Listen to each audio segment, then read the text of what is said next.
people, I don't know, like most people really like hearing about it, but there's some that's like, why are you talking about this? We don't care. We don't care about her sex life, da da da da. But me, it's like whatever I find interesting about Elvis, I share. And so obviously, when I'm reading the book Child Bride, this is something very interesting. And I'm gonna kind of break this up in a few different subjects. First of all, what this topic is about, the details of it, why it's important, and why I think it should be in this video. Priscilla, according to the book Child Bride, found out that Elvis only wanted a virgin. It's kind of, a common thing for guys to, want a girl who's like pure, not touched by another guy. And Elvis, having a Christian upbringing, probably got that type of thinking and mindset and desire. And also just being in the South, you didn't want a girl who's passed around.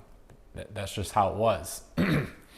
So Priscilla found that out after, according to Curry Grant, which she met at the Eagles Club in Germany, after she already did sexual favors up to and including sex with Curry. Now, Curry was in his 20s and Priscilla was 14. Now, Priscilla denies that this happened. She even said that he raped her or attempted to rape her.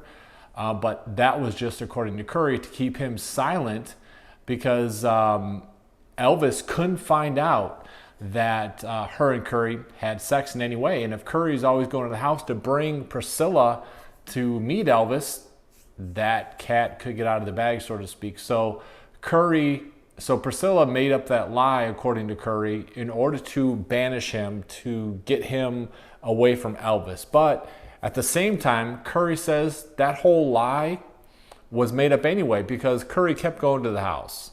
So it's kind of a weird story.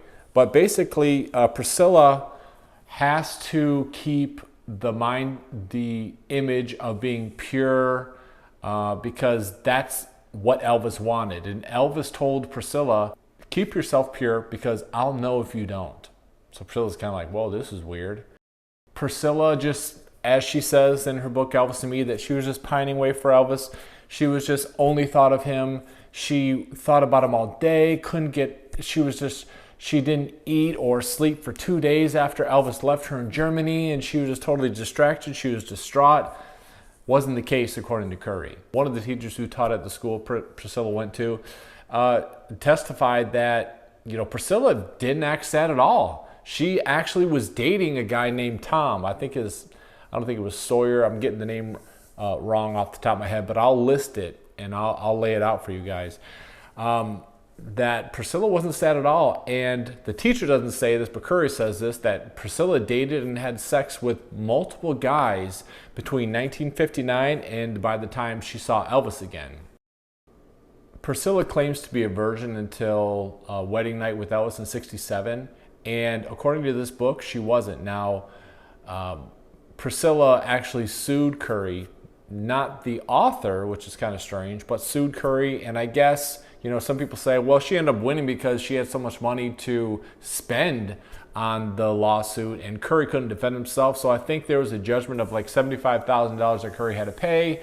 But I think they reached a conclusion. There's so many different stories. It's hard to find the exact outcome, but I think they agreed that if Curry would just shut up, he wouldn't have to pay it. So basically, Curry didn't have to pay her anything.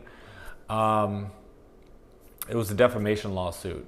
So why is this relevant to the Elvis story? It's like Elvis seemed to be deceived by so many people. Elvis's life is interesting to me, and I'm really irritated when I feel like, say, Priscilla took advantage of him, lied to him.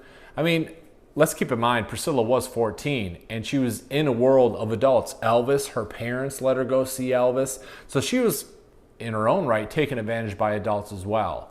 But it's